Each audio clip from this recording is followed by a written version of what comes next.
talk fall patterns.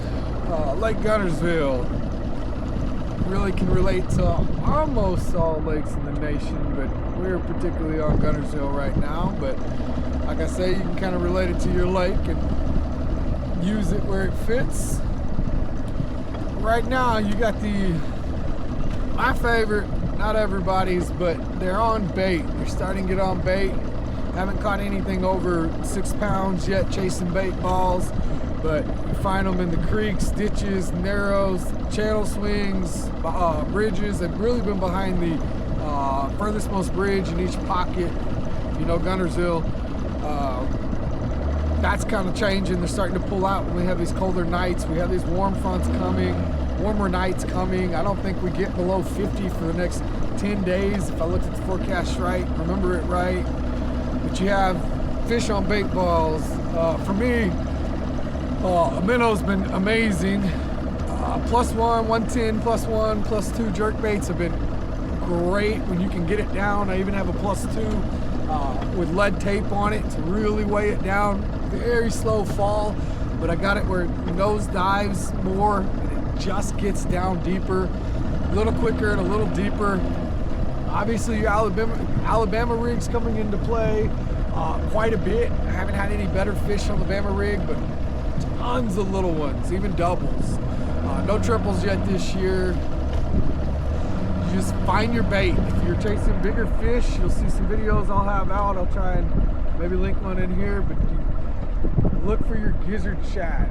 I'll have some other videos relating to gizzards, threadfin, smaller gizzards, the difference, how you can tell them on side imaging, live scope. But you find those bait balls, those bait, that you can see each fish, not just a fuzzy ball. You find, ooh, wind's picking up. You can see the dots, you can distinguish each fish. Those are your bigger gizzards. If you have white bass, yellow bass, there is some relations in getting those confused at the beginning, but you got to start somewhere. Find those individual dots. You find those individual dots in big balls, and like I said, I'll try and drop a link and put the video in here with this. And those bigger gizzard shads have been the key. We had 27.2 pounds the other day at 2.5 hours behind one bridge in the back of Big Spring Creek on Lake Guntersville, and all I did was I found big gizzards. And as soon as I found big gizzards, about 2:30 in the afternoon, I fished till about 5 that day. I dropped that trolling motor and threw deep jerk baits and minnows, and that was it. I didn't even throw a Bama rig. Absolutely fucking hammered them. Sorry, absolutely hammered them. I think we had 4 over 5, and the smallest was 4.11 on the scale. The 27.2. The smaller baits, great. They're there. They're chasing smaller gizzards. They're chasing smaller thread fins. They're primarily around 3-inch. There are some bigger ones. I got some pictures and some videos of some 4-inch ones that got hooked on jerk baits, jerking through them, just kind of snag one and bring it up. But the smaller ones are really producing smaller fish. You get on this huge bait ball, South Saudi. It's just, the bridge is just so loaded with bait. Yesterday it was did well in the morning till the wind picked up. Once the wind really picked up, they just really didn't bite well. A lot of followers. I really need to change color. I just ran out of time and really work on them, but I didn't have the time. I had to go meet the girlfriend, but it was smaller bait, primarily bait like this, and they really turned down the 5-inch fluke, wing fluke, which is a go-to for me. The color is off on this one. It was ghost shad, but it's been laying in the boat. But it has been a real go-to for me. And they really turned their nose at it yesterday, and the wind picked up, and I moved into smaller bait. I was on gizzard shad to start the morning, caught up 4 something. But as I moved back and got into smaller bait, smaller gizzard, smaller threadfin, they really, really turn their nose to that 5-inch and chase it, they chase it, they chase it, they nip at it, they wouldn't eat it. And we're talking 2.5 pound fish. We're not talking about good ones. So your fall pattern, if you want to chase bait, and there's a few more things you can throw. Glide bait's working right now. Berkeley chop block has been productive in both the 6 and the 8-inch. Now, if you're not a live scoper, if you want to do something different, like me today, I'm bringing the girlfriend out. Go meet her at the ramp here in a minute. We're not going to go scope. We're not going to go chase bait, fish on bait balls. It's just not as productive and easy to teach with her, as she's only fished with me one time. We've been together a couple months, but she's only been out two times. We practiced for a tournament, and she fished the icon tournament with me. Did great, had a blast. Just haven't had a lot of time to get her out here, as we are going to fish the ABA couples together, couples trail. We're going to be doing a lot more fishing together, but I'm not going to take her out today on bait balls and take all day to teach her. I want to catch some fish. She wants to catch some fish. You want to do something a little easier or more on your plate, or what you like to do. Another great one that's working really good right now is finding bait in areas, the same places you can chase the bait balls, and then moving to the grass edges, the tapering points, the high spots, the humps, and finding those tapering grass where it meets up with a hard spot. If you got side imaging and you're halfway capable of reading it, you should be able to know. You should be able to see the brighter returns on these hard spots at the end of the grass. I'm capable of seeing the fish. If you've been watching, I've been calling out fish as I go. Right now, we're not seeing anything down this bank, but here to the left, there's actually something right there, as I said it. But here on this left side, where that tapering grass meets those hard spots on the end of points, on the end of humps, typically anywhere you have a point, a hump, any type of difference in the grass that really extends out from depth change out, tends to really have hard spots on it. There's some shell beds mixed in the grass that have had fish on it. Just grafting today right here. I haven't been out throwing chatterbaits running grass for a couple weeks. I've been 2 weeks. I guess it's probably been 2 weeks. As I've been live scoping and throwing around bait balls, as I really enjoy that. But get out there and throw rattle traps, chatterbaits. Bama rig's still great option. You run a lighter one. You're not as deep. What else? Spinnerbait's going to be really productive. Jerkbait, the credge. All of those are going to be really productive for the fall. I'm trying to think if there's anything else. You can even throw some Texas rigs, especially around those shell beds, as they're little isolated 5x5, 5x6 shell beds in the grass. With a crawl, they eat a lot of. Sorry, I want to make sure I don't cut this guy off. They eat a lot of crawfish in the fall. It's not just about getting on bait. Yes, they do follow the bait. Yes, it is a lot about following the bait. But they do eat crawfish in the fall. They really munch down. When they get that fall feed up, they feed. It doesn't have to be one thing or another. They feed. Bigger fish, gizzards, more numbers, more production. Want to really get out there, have fun. Want to do what's in your alley, up your lane. As you know, winter comes in, a lot of people move to the deer blinds during winter. I stay on the lake. I chase bait with a live scope. I chase bait out. I chase fish out on bait. But again, like you're gonna see today, I'll get a video up with the old lady with me. We're gonna go chase those tapering edges with the grass. We're gonna throw chatterbaits, spinnerbaits. Might even throw a rattle trap. We're gonna throw a little bit of a Bama rig. Chatterbait primarily, to tell you the truth.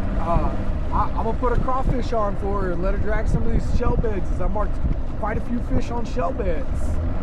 So it's not all just fall feet up, gotta be on bait, gotta have live scope. That's not true. It's your preference. This is the time of year you can do what you want to do, and it's productive. Great bait ball out here to the right. See all this stuff right here, the wind's blowing this way, it's kind of pushing the bait out a little bit. Oh my God, it's all the way underneath me and there's fish on it. They're about 2-3 pounds, they're not great, but there's fish all up underneath me. And areas like this, you see we're in the middle of the bay, the channel's right here, this is where you'd want to be scoping, spots like this.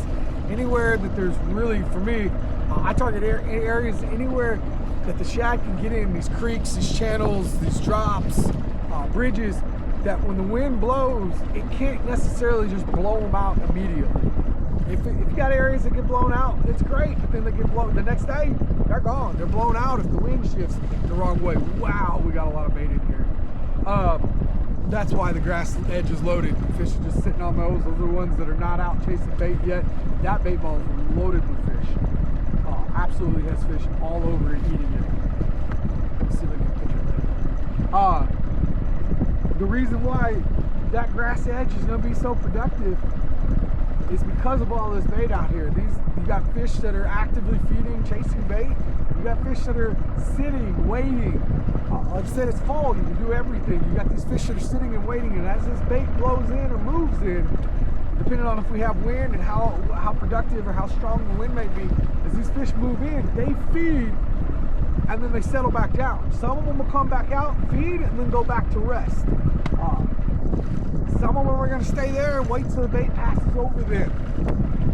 Your plump ones are out here feeding fatties, but you'll have healthy fish in there. You'll have plump fish in there that feed and then go sit back and rest and chill, as we all do. None of us just eat 24/7. If you do, well, that's on you.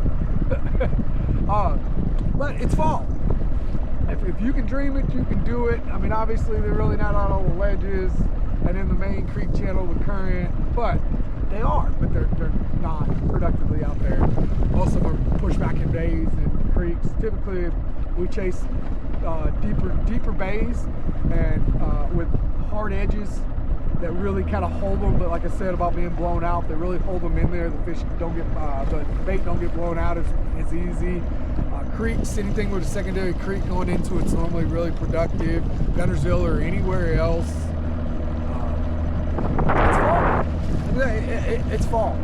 Fall feed up. Everybody talks about trash fishing in fall. No, man, I love it.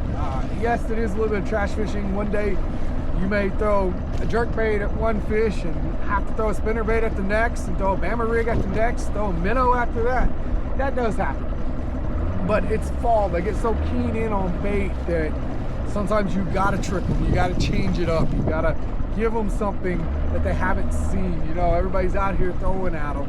Everybody's throwing the same baits, different colors, different size profiles, but they're seeing so much of the same. So sometimes you gotta change it up. Sometimes you gotta trick them. And then other days, I've been out here where I pick up a jerk bait and I don't set it down the whole day, or I pick up a minnow and I don't set it down the whole day. Today, I got a great feeling it's going to be pick up a chatterbait and go. And a little bit of jerkbait. I just love jerking. It's hard for me not to. So, you got a little bit of information. Today's November 17th, 2025. Kind of see where I'm at. I haven't been in Mink a lot. It's the first time I've been here this fall. The South Side is full of fish. Full of bait, man. Get behind the bridge. Everywhere from the mouth to South Saudi all the way to the bridge is loaded. Once you get through the bridge where the channels, you have two little ditches that cut off, one down the riffraff on the left, one that runs out to the right, a good ways off. There's a nice flat to the right. They're loaded in there. They're not so much big ones. If you move out this side of the bridge from the mouth to the bridge, about a quarter way in to the bridge from the mouth of South Saudi, there's some better ones. I caught some quarters there yesterday. There were definitely some 5s and 6s. I had one and lost it. Big Spring's doing great. They've kind of moved out from the back of the second bridges in Big Spring. If you know Big Spring, there's a bridge on the left, a bridge in the back. Both of them were loaded up. They've kind of moved out. The bait moved out a couple days ago. They're moving out in front of the second bridges. They're getting down in the creeks, the channels, the ditches, the deeper water there. They're not getting blown out there as much. If they're down in there, at least they weren't blown out that much. They weren't getting blown out the other day when I was down there. I haven't had a lot in Brown. I haven't spent a lot of time there. I don't want to speak on Brown much. Alfred, Lush, that area, absolutely. They're holding in there extremely well on bait. You can do the same thing. You can run your grass in there, grass edges on hard spots. You can run the whole grass edge with scattered grass, but you'll find that you'll really do better getting on those hard spots. Even if you fish in between them, great. But you'll find it way more productive as the tapering grass meets a hard spot. They hold on those hard spots better. And then they still have that grass to hide in. They still have bait blowing over because there's so much bait in these channels. The bay after Lush, where the boat ramp is, or Alfred I should say, that one's been really productive, but it does get blown out. It just depends. Day by day, it's been really good. There was a day I had 20 pounds in there in an hour and a half. I'll try and get the videos up, try and get them clipped. Just throwing jerk baits, Alabama rig, and minnow. This is what I enjoy to do in the fall and most of the winter. all the winter, to be honest, but fall and winter. And then even the last cut, if you go all the way around before the bend, the bluff to the right, at the end of the Alfred just area down there, it had a bunch. It will get blown out too, so be careful going down there expecting it to always hold as well. It really will get blown out. I haven't been in Honey, so I can't give you an update on Honey. So for right now, this is where I've been the last week, 2 weeks. What I've been doing, what works, what's productive, what's going to get you a bite. Get out there and have some fun. Get out there and go catch some fish. If you have any questions, man, hit me up. You hit me up on Messenger, you hit me up on the comments, just hit me up. I'll be happy to help. We got Bama's Best Guide service coming available. It's going to be under Bama's Best Guide. The LLC's filed, license is complete. Just haven't had time to complete it as I've got a few personal things. Thanksgiving and family's going on. We're having an early Thanksgiving this week. Thursday I fly out to Texas. Be back next Monday, and we'll get the guide service up and running. We'll do some scoping this winter. Primarily setting it up. There's some good fish right there out here in the middle of the scattered grass. We're primarily setting it up, and we'll be proactive and ready for next spring. But we're looking forward to get people out there in the winter, really teach them to scope, identify different species of fish, identify different baits, species of bait, where to find them, how to make that cast, how to know the direction of a fish when it's moving, how to stay on it. I'll put some videos up where I'm chasing a single 5-pounder for 30-40 minutes.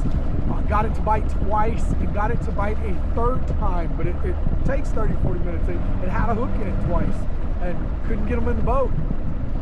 But being able to chase those fish, know the direction, get that bait in front of them, understanding the weight.